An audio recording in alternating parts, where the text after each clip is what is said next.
at Russia's Engels military base, a sign its war against Ukraine has come to its territory.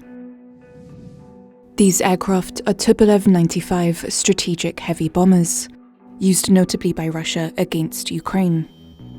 And on top of some of these bombers are car tires, dozens of them. They are being used to protect the aircraft from explosions in case of an air attack. Because for several months now, Ukraine has been striking targets in Russia.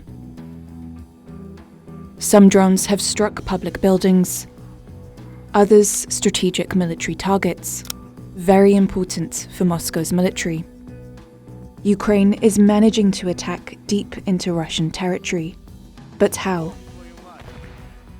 Could this tactic reverse the course of the war in favour of Ukraine?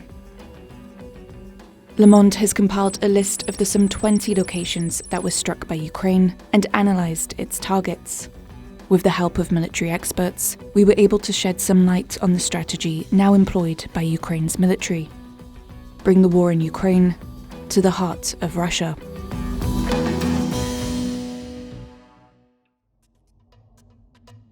The Biskov military air base sits nearly 700 kilometers from Ukraine.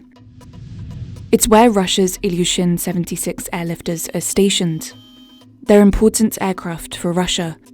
They transport troops and military equipment. On the night of August 29, 2023, local residents filmed the Biskov Air Base on fire.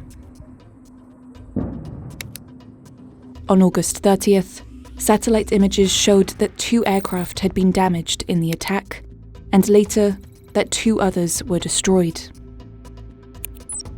In images shared by Ukraine's intelligence services, a drone dropped explosive devices onto 2 Ilyushin 76 airlifters. According to a spokesperson for Ukrainian intelligence, they were drones launched from inside Russia. We are working from the territory of Russia.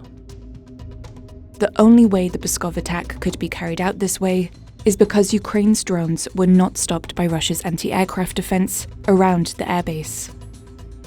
Ces bases-là avaient été un peu dégarnies de leur défense antiaérienne pour renforcer la défense du front.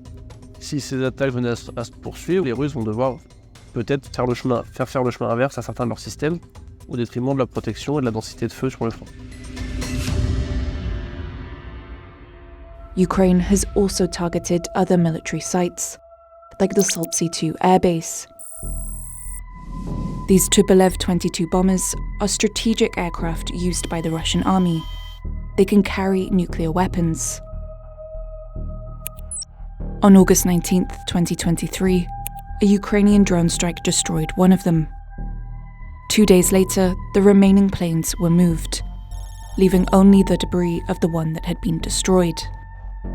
Attaquer les Russes sur leur triade nucléaire, si vous voulez, c'est aussi assez symbolique puisque c'était un des orgueils de l'armée russe, si vous voulez. Ça reste assez symbolique et alors que la situation sur le front est un peu difficile, c'est toujours bon à prendre.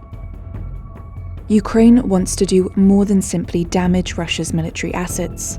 It's also targeting deeper into Russia, toward its capital. Moscow, the Kremlin, tall buildings, the suburbs. Russia's capital had been spared from its invasion of Ukraine for a good part of the war. But for the past few months, Ukraine has been directly targeting Moscow. Thanks to verified geolocated videos, we were able to confirm that Moscow was nearly hit a dozen times between May and September 2023 by drone attacks. It's Ukraine's way of bringing the war to Russia. Ça fait partie de ces choses qui, depuis plusieurs mois, installent dans la population russe, et en partie à Moscou, qui effectivement vit un peu dans une bulle, le fait que la guerre est là, que la guerre est revenue sur le territoire russe. These Ukrainian drone strikes are not hitting military targets, but warehouses and financial districts. Il ne faut pas non plus surévaluer cet impact, puisque la plupart de ces frappes, elles sont stoppées par la défense antiaérienne, ce qui fait d'ailleurs que les objectifs ne sont pas toujours faciles à identifier. Unlike Russian strikes in Ukraine, Ukraine's attacks in Russia have so far caused few casualties. Le fait d'attaquer les cibles sans forcément faire de morts, ça permet aussi de montrer à la population que la défense antiaérienne, enfin la protection promise par Vladimir Poutine ne sont pas infaillibles.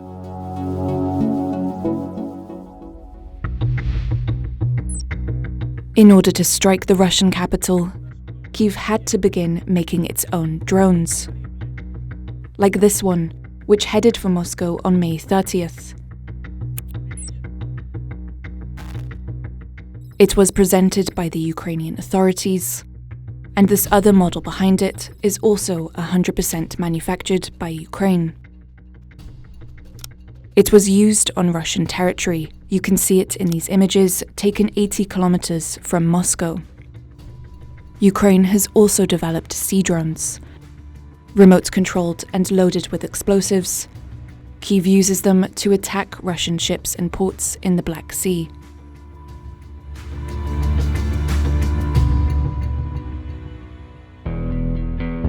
On June 4th, 2023, Kyiv launched its counter-offensive in southern and eastern Ukraine.